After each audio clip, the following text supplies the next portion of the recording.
Hello বন্ধুরা, স্ক্রিনে যে অদ্ভুত প্রাণীটিকে দেখতে পাচ্ছেন, এটি আসলে কোনো প্রাণী নয়।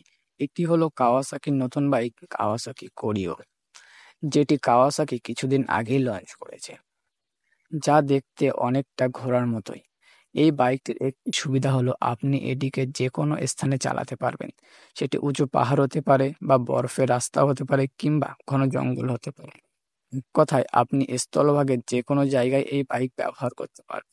তার কারণ হলো কাওয়াসাকি এই বাইকের চাকার পরিবর্তে ৪টি রোবটিক পায়ের ব্যবহার করেছে, যেটি ছাগলের পা দেখে ইন্সপায়ার হয়ে করা হয়েছে, যা একে সব রকম মুশকিল রাস্তায় চলতে সাহায্য করে। আর এই বাইকটি পেট্রোল বা ডিজেলে নয়, বরং হাইড্রোজেন গ্যাসে চলবে, যা কোনো প্রকার বায়ু দূষণ করবে না। আর এই বাইকে আরও একটি নতুন ফিচার দেওয়া হয়েছে, সেটি হলো এই বাইকে এআই সিস্টেম ও নাইট ক্যামেরা মোড থাকবে, যা আপনাকে আপনার গন্তব্যে পৌঁছে দেওয়ার জন্য সাহায্য করবে।